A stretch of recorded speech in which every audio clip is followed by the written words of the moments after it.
Halo semuanya, perkenalkan aku Rahmadila, biasa dipanggil Dila. Aku dari Forum Indonesia Muda Banjarmasin. Dan saat ini juga aku bekerja di salah satu startup di bidang pendidikan.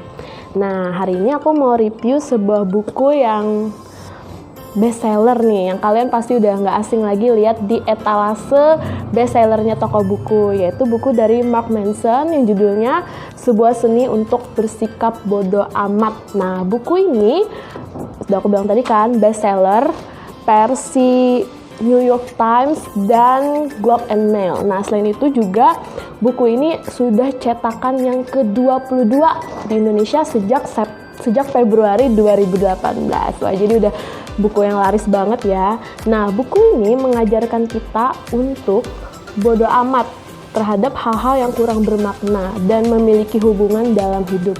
Nah, di sini buku ini ngajarin kita nih buat selektif dalam memilih hal-hal yang sepatutnya kita pikirkan atau hal-hal yang sebenarnya ini nggak ada hubungannya nih dengan kehidupan kita.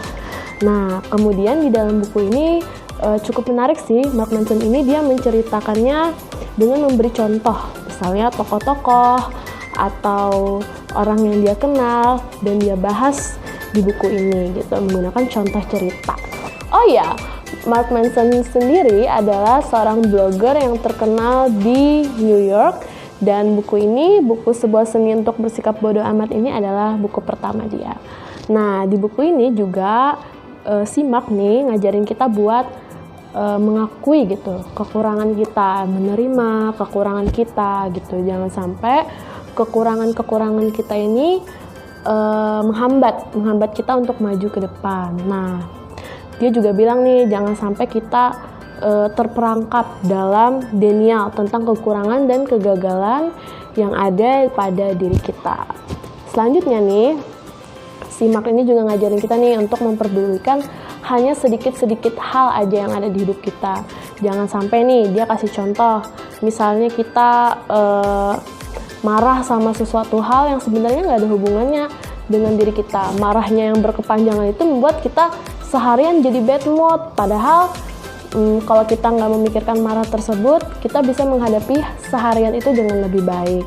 Seperti itu. Jadi, jangan lupa kita hanya peduli sama hal-hal yang membuat kita bahagia, membuat kita nyaman gitu. Nah, maksudnya bodoh amat di sini bukan berarti kita jadi acuh sama sesuatu hal ya. Yang penting tadi bodoh amatnya itu hanya kepada hal-hal yang tidak penting di hidup kita. Jangan lupa jadinya kita tuh fokus, selektif gitu dalam memilih apa yang harus kita pikirkan.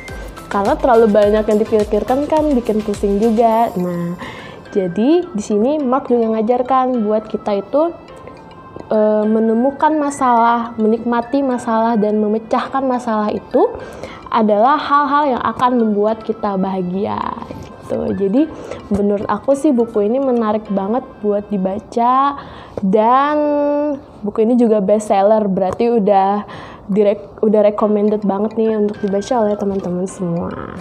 Oke, jadi itu dulu review dari Dila. Jangan lupa untuk baca bukunya dan jangan lupa untuk terus membaca juga. Kemudian jangan lupa untuk follow dan like dan komen juga Berita Banjarmasin. Dadah, terima kasih.